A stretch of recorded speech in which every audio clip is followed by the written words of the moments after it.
Bueno, efectivamente yo estudié en la Pontificia Universidad Católica de Chile entre los años 93 y 96. En esa época era una escuela que nosotros entendíamos que estaba un poquito más ligada como al realismo. Nosotros tuvimos un gran maestro de actuación en la escuela que fue Ramón Núñez, que nos enseñó la técnica de Stanislavski. Fuimos formados un poco como en esa línea, pero también Ramón Núñez había estudiado en Londres y nos enseñó otra cosa que enseñaba un maestro de él, que era el señor Yad Malmgren, que él había inventado un sistema que tomaba un poco la técnica de Stanislavski y la mezclaba con la teoría de los arquetipos de Carl Gustav Jung.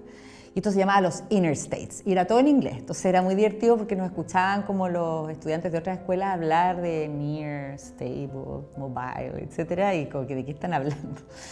Yo no sé si pude como amalgamar todos estos conocimientos en lo que era mi técnica o estudio de actuación, pero de alguna manera esa información que queda en el cuerpo. Después cuando uno va trabajando, empieza a aprender otras cosas, empieza a relacionarte con gente que ha sido formado en otros lugares y también uno empieza como a buscar otros lugares de formación. Yo más vieja he tomado, bueno, todos los talleres que he podido de Chile Actores, donde han venido otros maestros, y eso te permite usar como...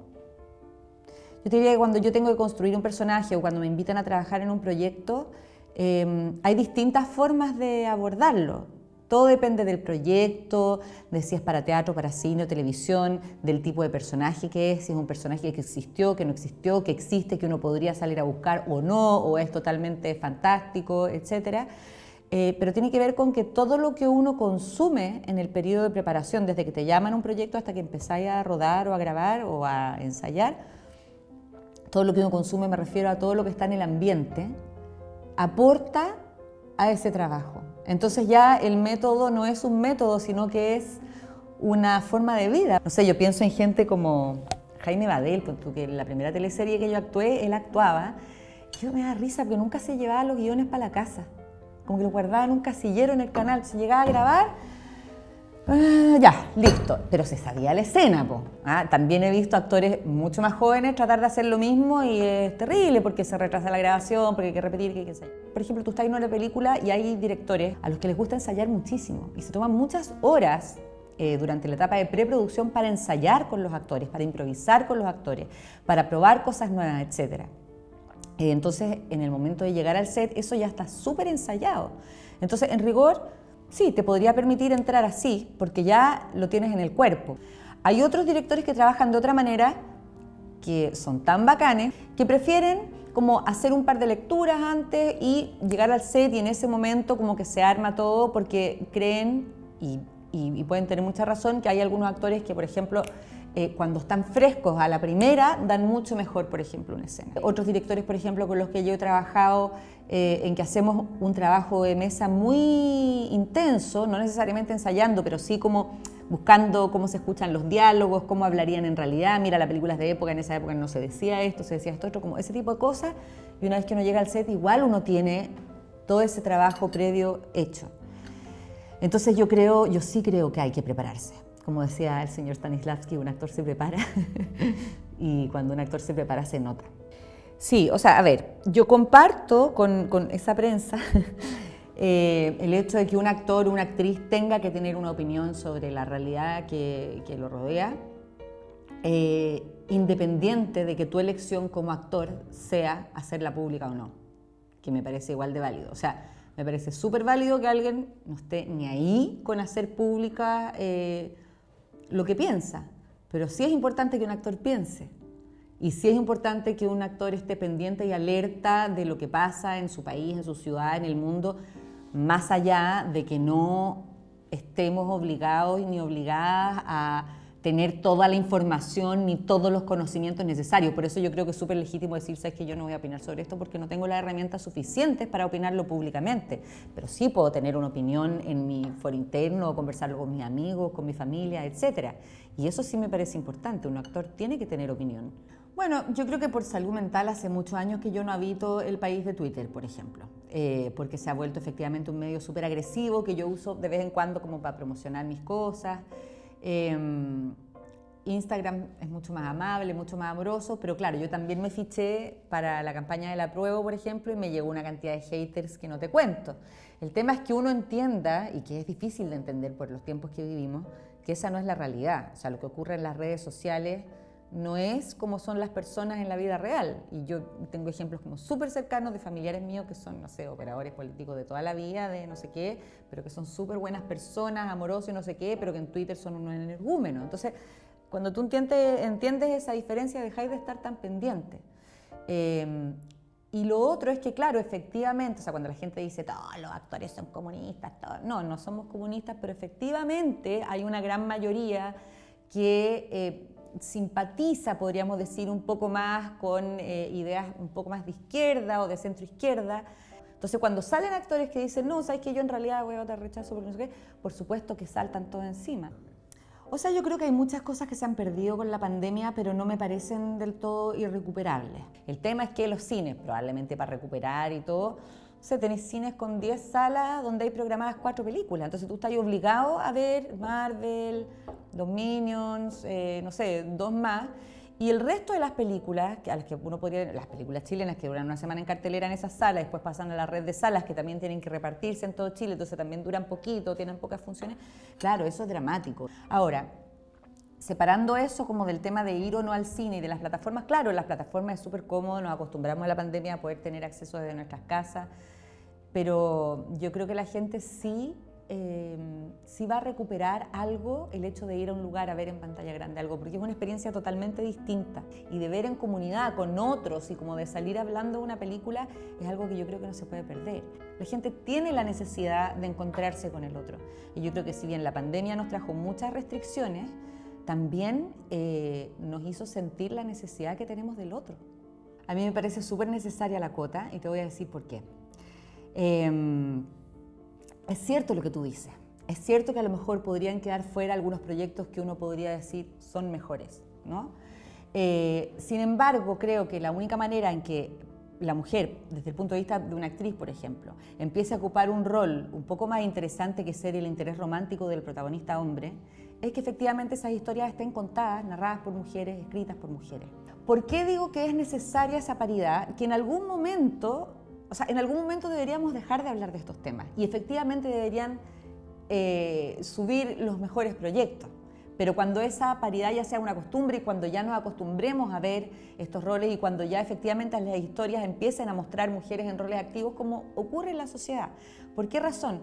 Porque si tú dices, claro, ahora van a salir un montón de películas malas hechas por mujeres porque tienen que cumplir la cuota. Bueno, pero si los hombres tuvieron 100 años para hacer películas de mierda también, pues. ¿O tú me vas a decir que de todos los hombres que hicieron películas los últimos 100 años eran todos así fascinantes? No, eran contados con los de una mano. Y el resto, películas de mierda. Entonces, por favor, permítanos, ¿no es cierto?, atravesar un poco la línea de la paridad. Permítanos que la cuota incluso sea mayor para que en algún momento podamos ser iguales. Porque si eso no ocurre, no vamos a ser nunca iguales. Yo creo que el personaje más entrañable... Más querido, bueno, yo creo que hay dos como de las teleseries de la época dorada de TVN. La Tato, yo creo que es el personaje más querido por lejos y también Clarita Montes de Pampa Ilusión. ¿Dos teleseries? Sí, son los más entrañables yo creo. Lola también es un personaje muy querido pero por otras razones. ¿Sabes lo que pasa?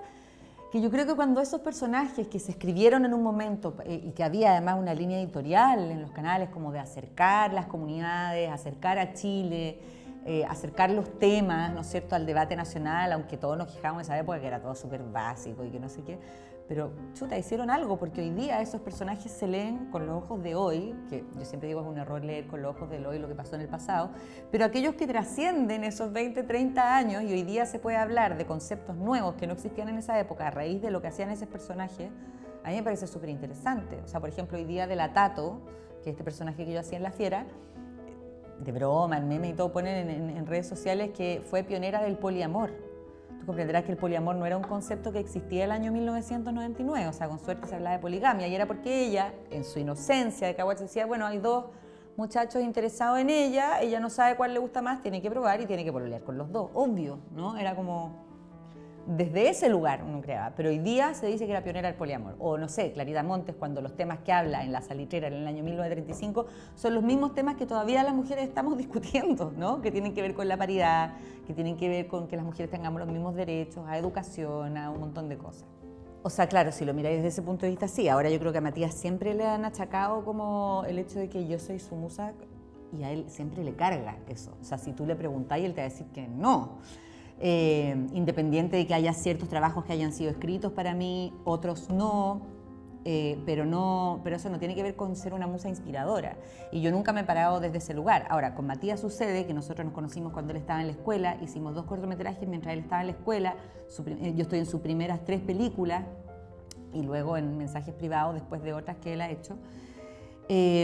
Pero eso no significa ser musa, nosotros nos formamos juntos, yo creo. O sea, yo me asocié con él y juntos aprendimos yo a actuar en cine y él a dirigir actores en cine, porque era un tema que a los dos nos interesaba mucho, como el tema de la actuación en el cine, y leímos mucho y nos intercambiábamos libros y veíamos películas y conversamos mucho y ensayamos mucho para cada proyecto.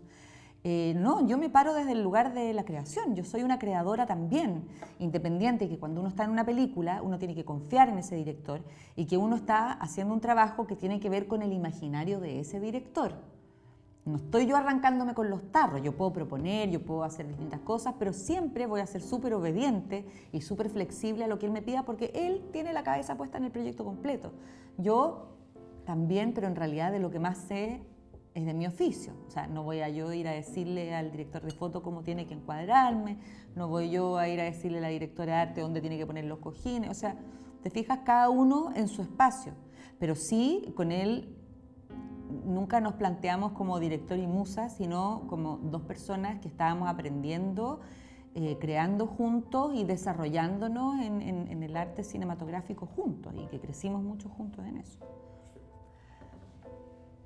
O sea, creo que he tenido la suerte de poder interpretar distintas cosas y de que no se me encasille en un solo lugar. He tenido la suerte y bueno, y quizás también